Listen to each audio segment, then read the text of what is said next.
Hi, magandang araw po sa inyong lahat for our bonus reading, no? Bago po tayo mapunta sa third reading of the day, gusto ko lang pong tingnan kung ano po ang pakiramdam ng person nyo right at this very moment po, no?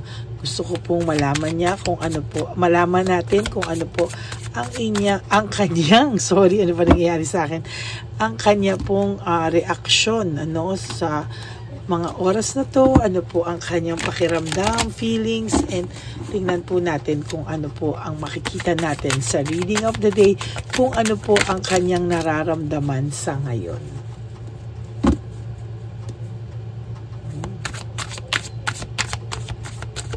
Yan.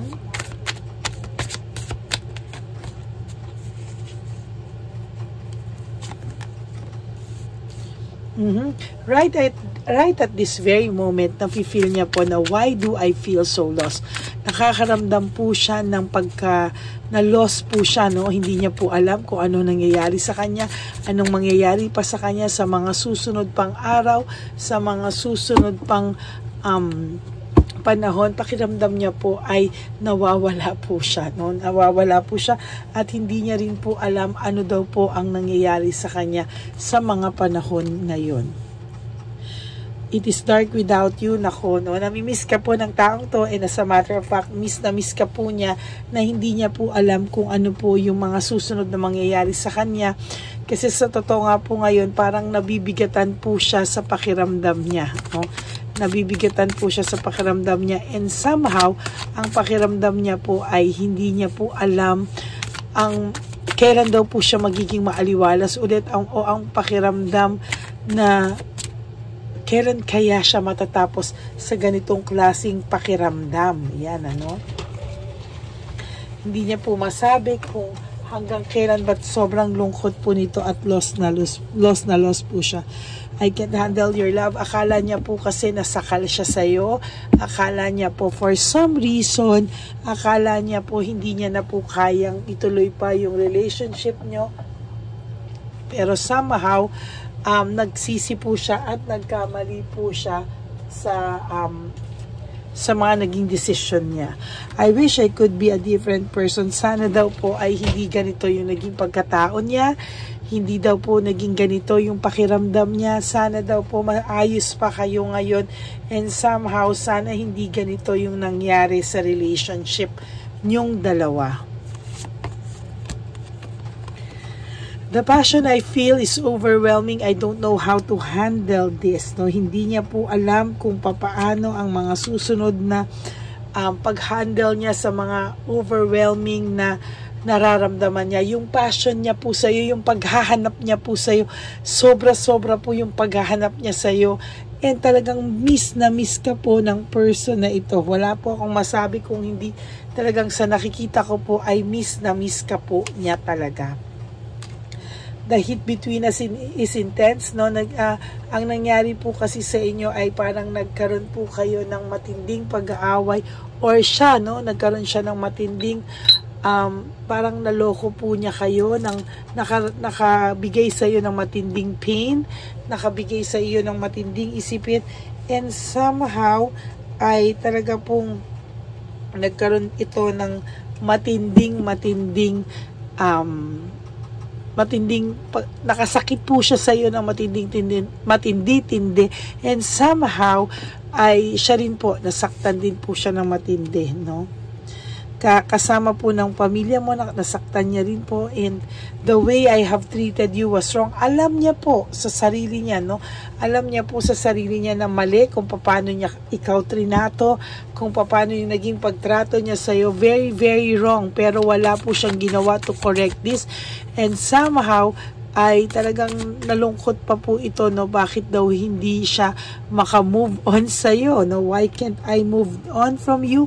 Hindi po siya makamove on sa iyo, and somehow naiisip niya po lahat ng masasakit na nagawa niya sa iyo, and somehow po siya po ay nakakaramdam ng matinding konsensya sa mga oras na to, no? Bakit ba ganito to, no?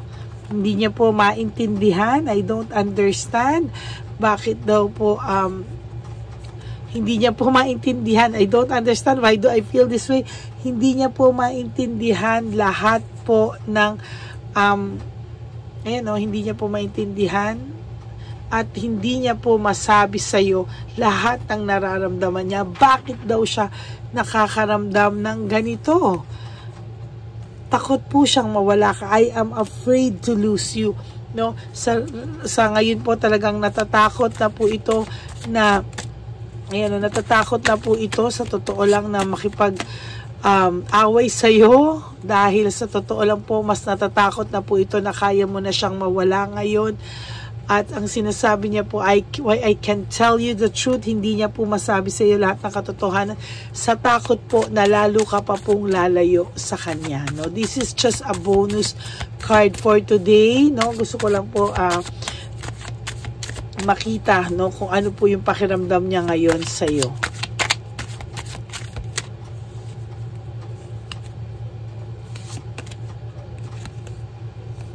Yun pala na-stuck po siya sa vision of you together, and somehow talagang hinahanap-hanap ka po talaga nito. Alam mo po, talagang yun lang ang sasabihin ko sa iyo, namimiss ka niya ng sobra ngayon. Miss na miss ka niya ngayon, at talagang nararamdaman po ni Chabelitang Palaka na namimiss ka ng person mo, I long for your kiss, patay na, talagang hinahanap ka po niya. And somehow, talagang sa nakikita ko po dito ay hindi ka po niya tinatantanan. Hindi ka po niya tinatantanan, namimiss ka po nito. And somehow, parang meron siya sa yung, paano masasabihin, meron po siya sa yung pagnanasa. The passion is too much. Ayan, hinahanap-hanap ka po niya ngayon. And somehow, hirap na hirap po siya ngayon talaga, Life without you is hopeless, dark, and depressing. I miss your light. Sabi ko nga po sa inyo, miss na miss po kayo ng person na ito. I don't know where to start. Hindi niya po alam saan siya magsisimula sa iyo, kung paano, because somehow, hindi niya po alam paano siya magsisimula because he or she is afraid of rejection. Takot po siyang ma-reject, kaya wala po siyang maisip kung kailan at papaano po siya magsisimula. I can't stop thinking about you. Hindi ka po niya makalimutan, iniisip ka po niya.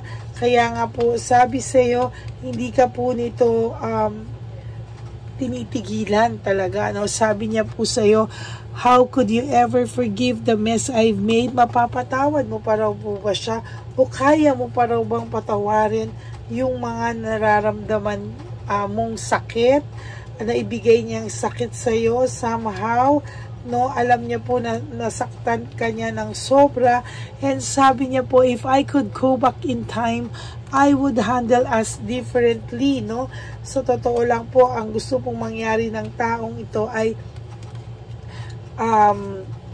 mabago, mabago yung mga ginawa niya. Kung mababalik nga lang daw niya po yung panahon, sabi niya, ay babaguhin niya kung paano niya kayo hinandle, kung paano yung relationship niyo tumakbo, Sabi niya, somehow, napakadami daw po kasing naging drama ng inyong samahan, and somehow, hindi niya po kinaya, Parang siya pa po yung nakaramdam na parang siya pa po yung sa lahat ng drama sa buhay, siya pa po yung hindi kumaya sa drama na to, Right now, I can talk to you right now. Hindi ka po niya makausap o hindi niya po ikaw alam paano kanya nga sisimulan, paano kanya kakausapin because I can't come to you now. Hindi po siya makalapit sa iyo and somehow na-overwhelm po siya sa lahat ng iniisip niya. Emotions overwhelm me. I can't let go of you. Hindi ka rin po ma-let go nito. At talaga pong iniisip ka po nito at talagang malungkot po siya sa gabi. For some of you, hindi po kayo natutulog, nakakatulog or talaga pong naiisip nyo po na nagigising po kayo sa madaling araw, because hindi po talaga kayo tinatantanan ng taong ito, kakaisip po talaga, no? Talagang hindi niya po kayo tinatantanan, and somehow isip po siya ng isip sa inyo, no? Oh my God, sex with you. Talaga pong meron po siyang pagnanasa sa'yo. Right at this very moment, pinagnanasahan ka po ng person mo. And right at this very moment, he or she really feels yung lakas, no, nung passion, ng gusto niya po kayong magnaig, no?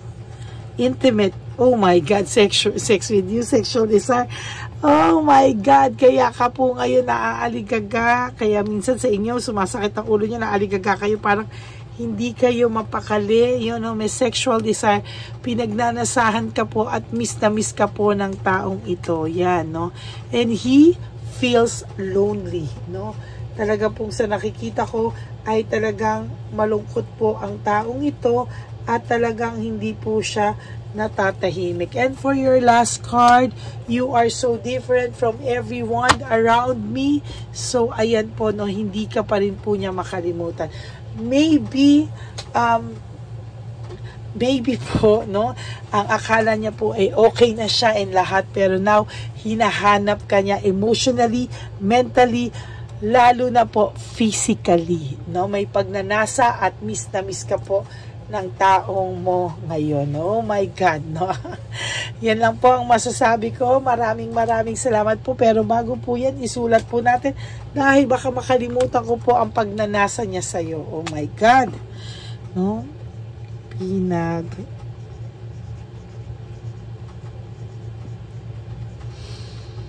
Pinagnanasahan ka niya.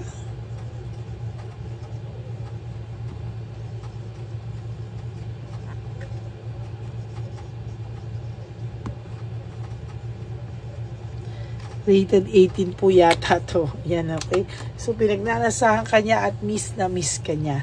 Okay? Maraming salamat po. For those of you who would like to have a private reading with me, you can message me po at Lady Lee Elena. That's L-A-D-Y-L-Y Elena. Nasa dulo po yan ng ating video na dyan niyo po ako pwedeng makontak. That's my only official and legit FB account. Yan. And for those of you who would like to give me super thanks for this video, I would really appreciate that and love that from the bottom of my heart. And also, maraming pong salamat again sa lahat ng mga patuloy na sumusuporta at nanonood sa akin. And please, pakiusap ko lang po sa inyo na no skipping of ads. Tulong nyo na po yan sa atin, sa ating video, sa ating channel. Natulong nyo na po yan. Sana po ay wag nyo naman pong skip yung ads. Yan, maraming po salamat. And I hope na napanood nyo na po yung first, second, and third reading yesterday, and the first and second reading today, and this bonus reading for today. Maraming salamat po sa inyong lahat, no? Sa akin pong mga ever loyal and solid Lady Elena friends, family, and subscribers, I love you all from the bottom of my heart, and I am so grateful to all your support. Maraming salamat po. And lagi ko pong paalala sa inyo na life is too short. Don't make it shorter by stressing yourself from all the pains and heartaches na binigay sa inyo ng kahapon. Just surrender everything to the divine universe and just let go and let God write your life and love story. I will be back for another set of reading. Huwag po kayong malulungkot. I'll try to give you another third reading and the final reading for today. Yan. Maraming salamat po. And ang billing ko po sa inyo is just to live one day at a time. Your goal is to wake up and sleep tonight na pilit nyo po siyang kalimutan at gumawa po kayo ng 3 things para po sa sarili nyo, mapasaya nyo yung sarili nyo today. Ayan. Okay? God bless you all, and I hope po na nag-enjoy kayo. And if nag-resonate po kayo, please give me a like and comment down below para naman po mabasa ko po ang inyong mga comments. Maraming salamat po sa inyo.